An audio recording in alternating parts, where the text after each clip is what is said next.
सामने और रानी मोहंतीबाई महान क्रांतिकारी वीरांगना मैदान में आप सबसे मिलने का मुझे एक अवसर मिल रहा है। मैं आप सबसे मुलाकात कर रहा हूँ, सबसे सहयोग के लिए आया हूँ और आप सबके आशीर्वाद के लिए आया हूँ।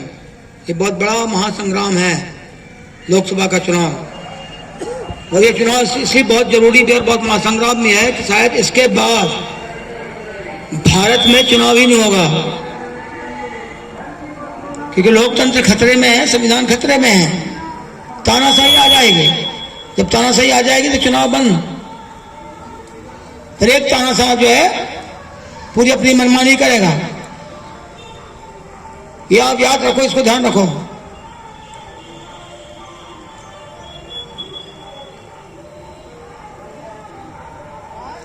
एक तानाशाह की कई कठपुतलियों में जान है, एक तानाशाह की कई कठपुतलियों में जान है। ये तमाशा देख के पूरा मुल्क हैरान है।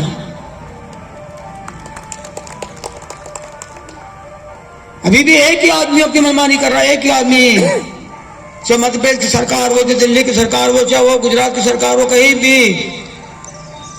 अगर मेरी बात से आप जो है सहमत नहीं तो मेरे को बोल दो आप। एक ही आदमी, ये बाकी सब कठपुतली है। मध्य प्रदेश की सरकार कठपुतली है, गुजरात की सरकार कठपुतली है, जहां जहां सरकार सब कठपुतली है। एक तानाशाह चला रहा पूरा। तो इसलिए मैंने कहा कि चुनाव आखिरी चुनाव हो सकता है अगर आपने अगर सही फैसला कर लिया और बीजेपी को हरा दिया तो फिर लोकतंत्र बच जाएगा, संविधान बच जाएगा। और बालाघाट के मैं ये बोलना चाहता हूँ साफ तौर पे कि बालाघाट में जो कांग्रेस पार्टी ने उम्मीदवार दिया है वो बीजेपी से सेटिंग करके, साठगांठ करके, कि कौन सा उम्मीदवार बीजेपी के लिए सरल रहेगा, कमजोर रहेगा, किसको हरा सकते हैं, कैसे बीजेपी जीत सकती है। आपको मालूम है कि कांग्रेस के टिकट के लिए आप सबके कहने पर, आप सबकी आवाज पर मैं कांग्रेस के टिकट के लिए गया था भोपाल। मुझे बोलते हुए भी थोड़ी शर्म भी आती है, लेकिन सच बात है, बताना पड़ेगा आपको। शर्म इसलिए आती है कि मुझे जाना पड़ा आप लोगों के कहने पर, और किसी बात की शर्म नहीं है मुझे। लेकिन मैं गया और मैंने दिग्विजय सिंह से बात की, मैंने वो जीतू पटवारी जो उनका प्रदेश अध्यक्ष उससे बात की। उन्हें अपना बोला कि ठीक है हम बात करते हैं, फिर बात करते हैं, फिर मिलना। मुझे बोल के बुलाया था कि आप परसों आ सकते हैं क्या, तुम्हें बालाघाट से भोपाल के। तो उनके बोलने पर फिर भी, और उसके बाद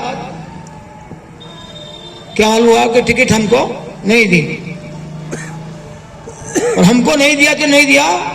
वो हिना कांवरे जो है, जो 2 बार विधायक रही है, पिछड़े वर्ग की है, मराठा समाज से आती है, उपाध्यक्ष रही हुई है, उनको भी टिकट नहीं दिया। और टिकट किसको दे दिया? जिसको कोई राजनीति का अनुभव नहीं है, कोई ज्ञान नहीं है, कोई समझदारी नहीं है, कोई संघर्ष नहीं है, कुछ बोल नहीं सकता है। अब बोल इसलिए सकता है कि सुबह से शाम तक तो गुटखा भरा रहता है मुंह में, तो गुटखा फेंका तो फिर पीना शुरू कर देता है। तो कहां से बोल सकता है फिर बताओ आप? तो ऐसे आदमी टिकट दिया करोड़ों रुपए दे करके, और वो रुपया जो था वो रुपया भाजपा का रुपया था, वो कि 2 पार्टी के अंदर 2 लेकर तुम टिकट लेके आओ।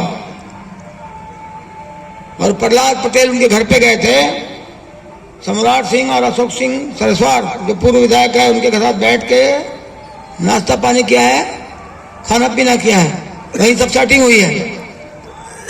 वरना क्या बात है टिकट देने, क्या काबिलियत थी, क्या योग्यता है, क्यों टिकट दी गई? हिना कांवरे को टिकट क्यों नहीं दी? मुझे नहीं दिया कोई बात नहीं, मुझे इसका रंग नहीं है, कोई अफसोस नहीं, मेरे को कोई दुख नहीं है इस बात का। मगर भाई कोई अच्छा उम्मीदवार तो देते। अगर आपको बीजेपी को हराना है तो, और देश को बचाना है तो, और संविधान बचाना है, लोकतंत्र बचाना है, तो उम्मीदवार तो अच्छा देना चाहिए ना, कि नहीं देना चाहिए? तो उम्मीदवार इतना घटिया ला के दिया आपने, दबी उम्मीदवार। पहले से उसने वॉकआउट दे दिया है। ऐसे उम्मीदवार को टिकट दे रहे हो आप। जनता को मतदाता को क्या समझ रहे हो आप? मूर्ख समझ रहे हो उनको आप? बेवकूफ बना रहे हो। हम किसी को भी खड़ा कर देंगे, वोट मिल जाएगा। और सिर्फ इसलिए किया गया कि अगर हमको टिकट मिल जाती तो आप सब लोगों का दिल में बात था। कंकर मुजाहिर को टिकट मिली कांग्रेस की, उसी दिन जीत पक्की हो गई। ऐसे कई लोग फोन करते थे मुझे, और जिनने फोन नहीं किया उनको भी मालूम है, उनके मन में ये बातें ठीक ही थी। कांग्रेस की टिकट मिली और जीत पक्की। अब ये क्यों बोल रहे थे, क्या बोल रहे थे, वो आप जानते हैं, मैं नहीं जानता। मैं नहीं बोल रहा हूं ये बात को, आपकी आवाज सुनता था मैं। तो इसलिए कंकर मुजाहिर टिकट मत दो, और एक ऐसे आदमी को दे दो जिसको कोई जानता पहचानता नहीं। अभी खैलानी में अकेला घूम जाए कोई गांव में, तो कोई बोले कहां से आ गया ये, कौन आदमी है? चेहरा मोहरा देख के बोलेगा कहां से आ गया है भाई, कौन है ये? ऐसे आदमी टिकट दे दिया, वो बीजेपी को हराएगा। वो बीजेपी का ही दूसरा उम्मीदवार है। वो एक उम्मीदवार बीजेपी की, दूसरी एक महिला है, और दूसरा उम्मीदवार है। तो बीजेपी ने 2 उम्मीदवार खड़े किए हैं हमको हराने के लिए। अब 2 उम्मीदवार मिलकर मेरे को हराने के आए हैं। एक उम्मीदवार तो नहीं हरा सकता था, तो दूसरा भी खड़ा कर दी कांग्रेस का, मेरा नाम है, लेकिन वो है बीजेपी का। अब भारतीय पार्टी जो उम्मीदवार है, महिला है, पार्षद है नगर पालिका में, उनका कोई संघर्ष नहीं है, कोई लड़ाई नहीं है, कोई आंदोलन नहीं है, कुछ भी नहीं उनका। और पार्षद नगर पालिका में पार्षद रहते हुए भी वो कुछ अपने वार्ड का भी काम नहीं करा पा रही है। अब लोकसभा में जाके बोलते हैं पूरे जिले भर का काम कराएंगे। प्रहलाद पटेल ले लेके घूम रहे हैं उनको। प्रहलाद पटेल की उम्मीदवार है, जो नगर पालिका में आवाज उठा सकते हो, लोकसभा में आवाज उठा लेंगे। अब सोचो जरा आप, कितना तमाशा है। जिसको भारतीय जनता पार्टी ने नगर पालिका अध्यक्ष के लिए नहीं समझा योग्य, और उसको कहां समझ रहे हैं योग्य? लोकसभा के लिए योग्य समझ रहे हैं।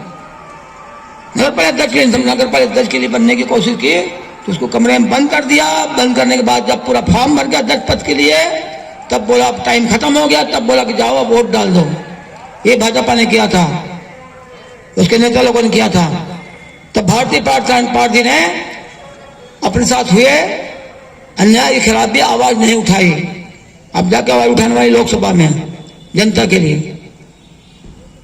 इसको आप समझिए, आप बात जानिए, आप सब तक पहुंचाइए। आप जो नहीं आए तो भी उनके कानों तक बात पहुंचाइए। ये सम्राट सिंह ऐसे आदमी 2 साल से जिला पंचायत अध्यक्ष बन गया। अध्यक्ष कैसे बन गया मालूम आपको? किसी को कार्ड तो किसी को पैसा तो किसी को कुछ तो किसी को कुछ, सबको इनाम दे दिया, कहा कि मेरे को अध्यक्ष बना दो, बस खत्म। और 2 साल में काम कुछ भी नहीं है। क्या बोलते थे वो? अखबार में छपा कई बार ये बात। तो मेरी कोई सुनता नहीं है, मेरी कोई मानता नहीं है, मेरा कोई काम करते ही नहीं है, वो खुद ही बोल रहे हैं।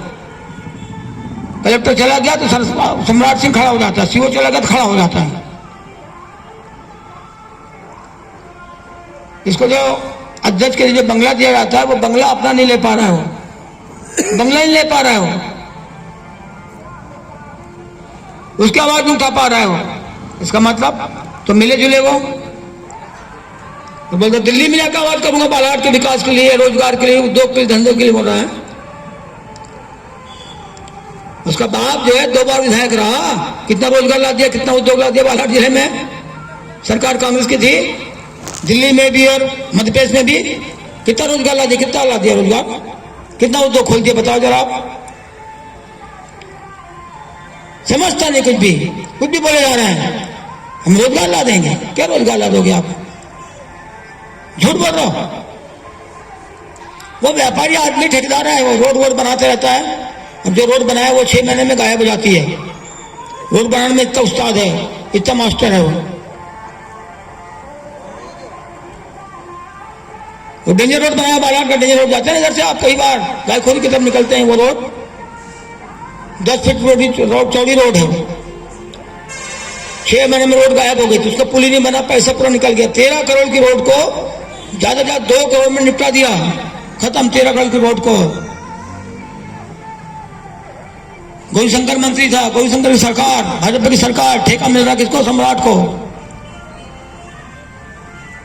ये सब मैं एक ऐसे कई उदाहरण बताऊंगा तो बहुत टाइम हो जाएगा, चुनाव का टाइम है ये। एक बता दिया तो ये इनका ऐसे